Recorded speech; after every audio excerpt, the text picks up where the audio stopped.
Olá pessoal, bem-vindos de volta às 7 semanas de transformação.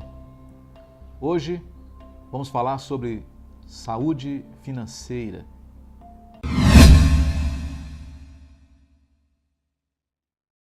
Isso mesmo, Deus está preocupado com a sua saúde financeira. Afinal, quando nós não estamos bem financeiramente, outras áreas da nossa vida, até o espiritual, é abalado. Vamos falar sobre os planos e os projetos de Deus para a nossa vida financeira e também os seus propósitos. A Bíblia tem milhares de passagens que falam sobre dinheiro. Isso mesmo. Você sabia que Jesus, ele falou mais sobre dinheiro até mesmo do que sobre o céu e sobre o inferno?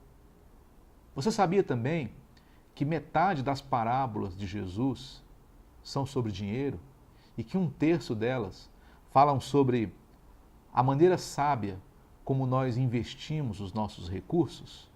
Significa que esse assunto é um assunto altamente comentado na Bíblia e que nós podemos extrair muitas coisas boas para a nossa vida prática. Vocês se lembram daquela relação que falamos aqui entre premissa e promessa? Eis a razão porque muitas pessoas acabam não tomando posse das promessas de Deus porque negligenciam as premissas de Deus. É muito importante você estar atento para com o que Deus estabeleceu, para que você possa também receber o que de bem Deus tem para a sua vida. Hoje eu quero falar sobre os 7 hábitos de uma vida financeira saudável. Então, eu convido você a pegar as suas anotações e acompanhar essa exposição que com certeza vai trazer muitas coisas novas e uma revelação de Deus para essa área tão importante que é a sua vida financeira. Número 1. Escreva comigo. Eu preciso confiar que Deus é a minha fonte e provisão. Isso mesmo.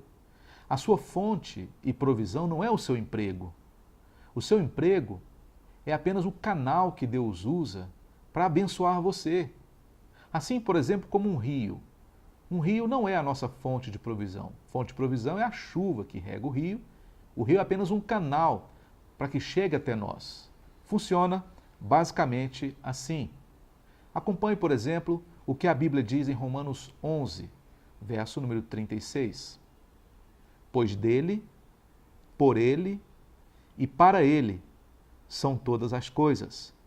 A ele seja a glória para sempre. Amém. Viu só? Porque tudo é para ele. Tudo vem dele e tudo tem que ser feito por ele. Assim, a sua fonte de provisão é Deus e não a sua vida financeira, profissional, seu emprego, quem quer que seja. É Deus quem te dá as habilidades, até mesmo para você trabalhar, para você ganhar dinheiro. Olha só essa passagem bíblica que eu separei exclusivamente para essa reunião. Deuteronômio 8:18. Mas lembrem-se do Senhor, do seu Deus, pois é Ele que lhes dá a capacidade de produzir riqueza, confirmando a aliança que jurou aos seus antepassados, conforme hoje se vê. Portanto, esse é o primeiro hábito, é determinar: Deus é a minha fonte e provisão, e nada mais e nem ninguém. O segundo hábito, eu preciso anotar tudo. Isso mesmo, você tem que ser uma pessoa organizada. Você tem que saber o que você deve, você tem que saber o que você já pagou, você tem que saber o quanto você vai receber, tudo isso tem que estar claro. Hoje nós temos várias formas de facilitar a nossa vida financeira em termos de registros. Você tem muitos aplicativos, você tem o próprio e velho papel e caneta. Não negligencie isso, porque às vezes você pode ser, muitas vezes, surpreendido porque você não anotou um determinado gasto ou um compromisso que você fez com uma pessoa. Olha só esse versículo que eu encontrei na palavra de Deus e compartilho com vocês nessa reunião. Provérbios 27, 23 e 24.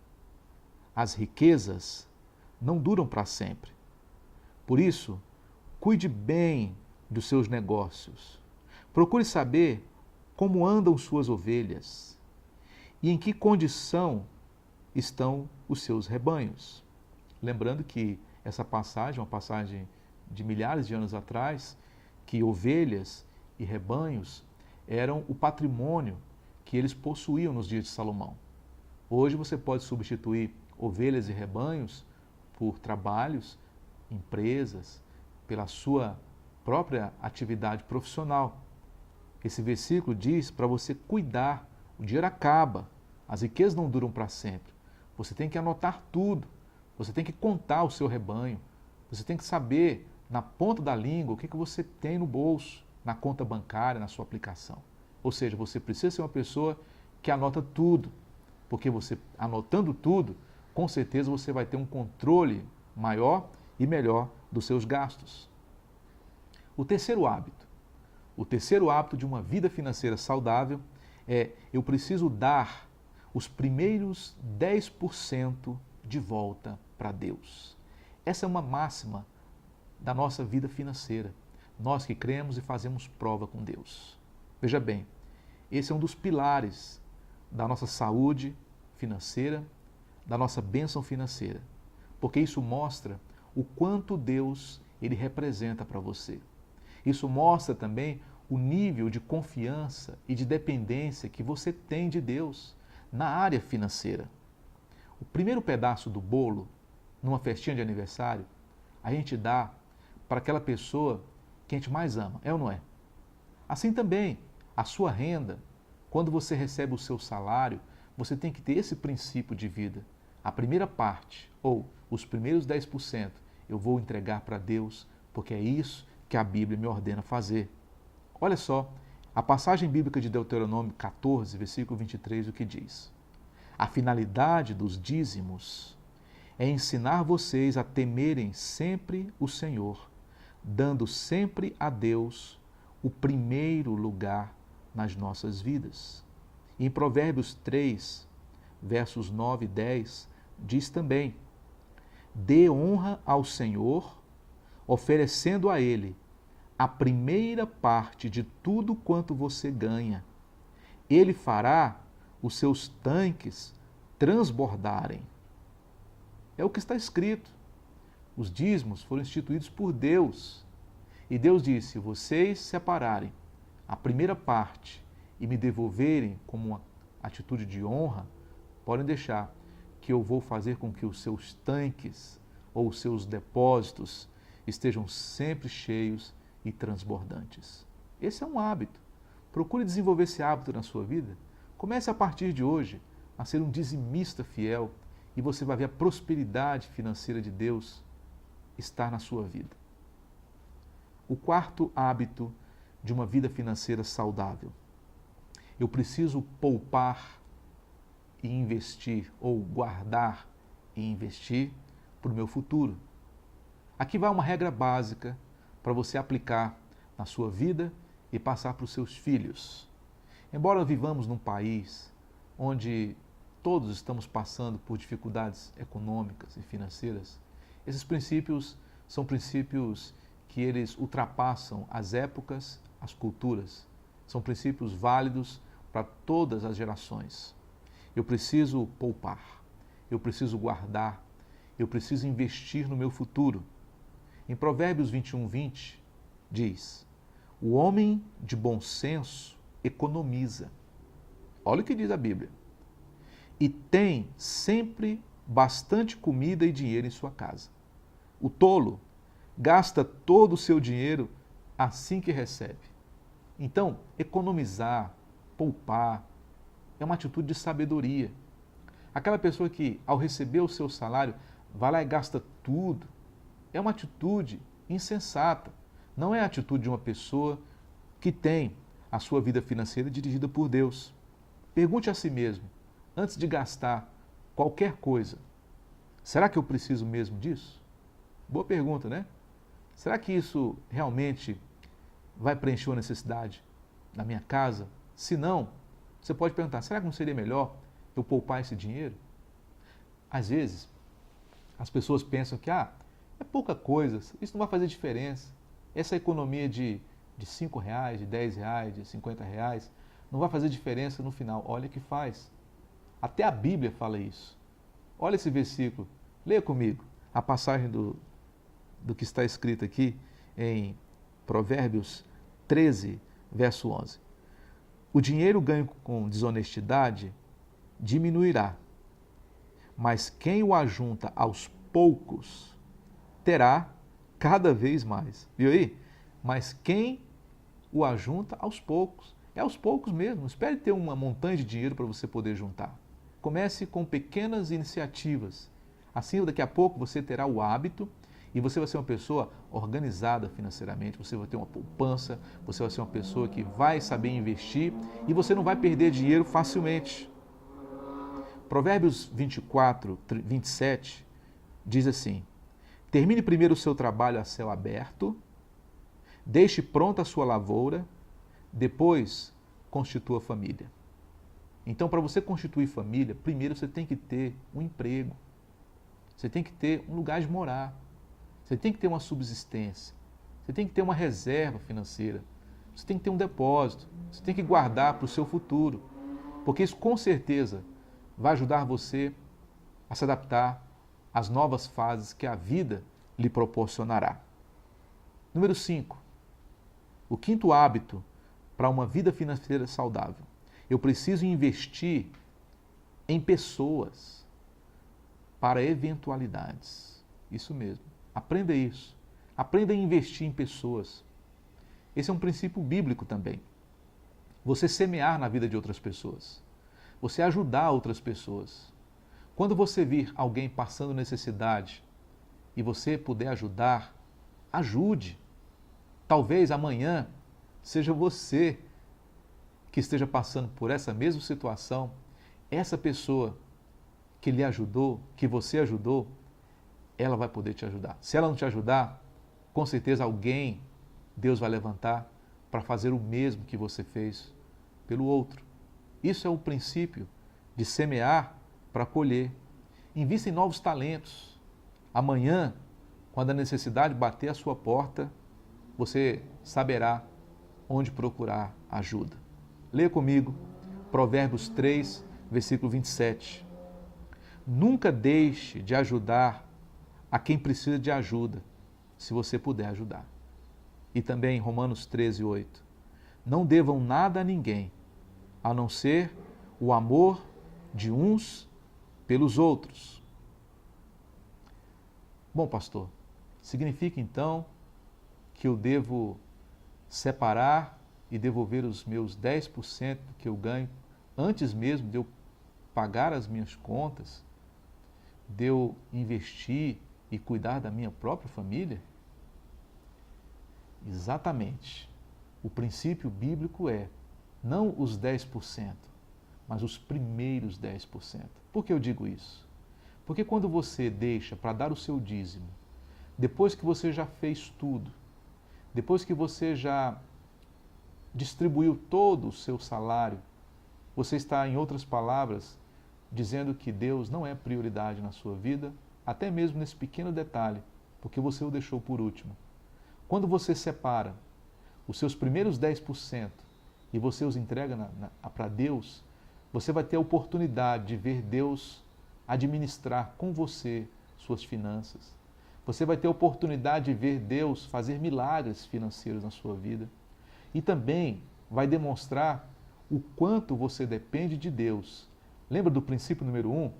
Quem é a minha fonte e provisão?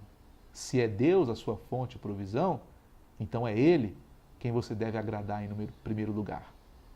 Agora, se você confia no seu dinheiro, se você confia no seu trabalho, na sua carreira, em pessoas, então, infelizmente, você está errado. Você precisa confiar em Deus e colocar nas mãos de Deus as primícias de toda a sua renda.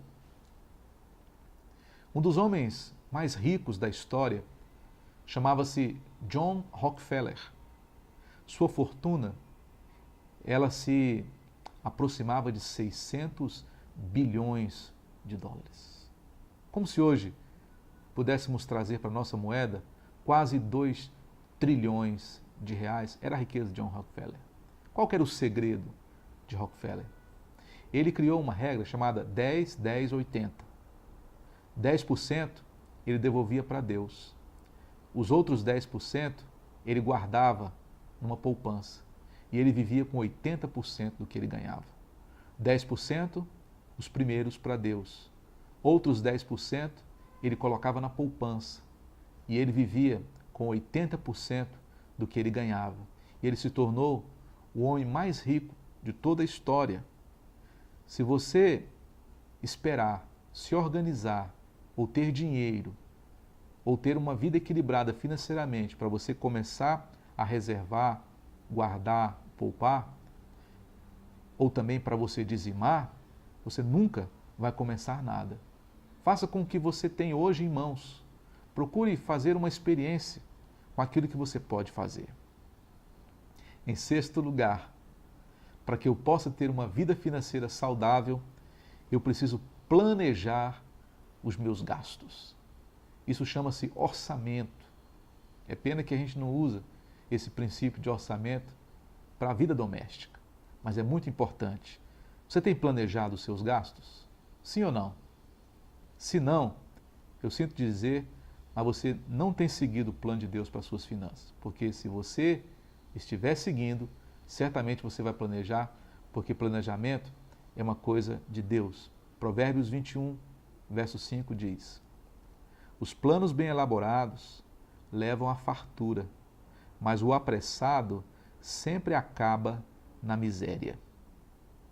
O planejamento financeiro evita você usar as emoções na hora de gastar. E também ajuda você a ter responsabilidade no emprego do seu salário. Essa responsabilidade, ela tem que ser levada a sério, porque você não pode gastar aquilo que você não tem. Você tem que saber empregar corretamente o seu salário. Provérbios 21, 20 diz: o tolo devora tudo o que pode, mas o sábio não. O sábio, ele planeja. E tudo que você faz com planejamento, você tem 100% de chances de ser bem-sucedido. Quem planeja, colhe resultados. Quem não planeja, colhe consequências. Em sétimo lugar, o sétimo hábito de uma vida financeira saudável. Eu preciso valorizar o que eu tenho. Isso aqui, gente, é muito importante. Chega de dar valor ao que é dos outros. Valorize o que você tem. Sabe qual que é o melhor carro, a melhor casa? A sua, o seu. E nós temos que reconhecer isso, porque isso realmente é a nossa fonte de contentamento. 1 Timóteo 6,6 diz: de fato, a piedade com contentamento é grande fonte de lucro. Então você tem que dar valor naquilo que você tem. Por exemplo, o que adianta você morar numa mansão, ter 3 empregos, sendo que você não vai ter nem tempo de desfrutar da sua casa? Talvez você nunca vai nem usar a piscina dessa casa. Você tem que aproveitar o tempo que você tem para desfrutar aquilo que você já conquistou. A Bíblia diz, Eclesiastes 6,9, melhor é contentar-se com o que os olhos veem do que vaguear o apetite. Em Hebreus 13:5 diz: conservem-se livres do amor ao dinheiro e contentem-se com o que vocês têm, porque Deus mesmo disse: nunca o deixarei, nunca o abandonarei. Você não faz ideia do quanto Deus quer abençoar a sua vida financeira. Mas Ele vai abençoar da maneira dele e não da sua maneira, entendeu? Para que você possa receber o favor de Deus, você precisa estar sempre atento aos mandamentos de Deus. Eu vou citar a última referência, que é Mateus capítulo 6, versículos 31 a 33. Portanto, não se preocupem. O Pai Celeste que vocês têm já sabe muito bem que vocês precisam delas, isto é, destas coisas. Ele as dará a vocês se o colocarem no primeiro lugar de suas vidas. Você precisa decidir hoje, ou você vai confiar em Deus, ou você vai confiar em si mesmo, ou no seu salário, para a sua manutenção financeira. Siga o plano de Deus, siga os 7 princípios, estes 7 hábitos que você ouviu nessa palavra de hoje. E faça na ordem que você ouviu. Porque até mesmo a ordem destes fatores, ela é significante. Eu quero recapitular com vocês cada um destes 7 hábitos. Número 1, eu preciso confiar em Deus como sendo minha fonte de provisão. Eu preciso anotar tudo. Eu preciso dar os primeiros 10% de volta para Deus. Eu preciso guardar e investir para o futuro. Eu preciso investir em pessoas para eventualidades. Eu preciso planejar meus gastos. Eu preciso valorizar o que eu tenho. Faça isso e a sua vida financeira será totalmente diferente, para melhor e abençoada por Deus. Este é o plano de Deus para você. Que Deus te abençoe. Eu convido vocês a orarmos juntos e logo em seguida vocês vão ter um tempinho para poder compartilhar o que vocês ouviram entre si e tirarem maiores ensinamentos das experiências uns com os outros. Vamos orar? Amém.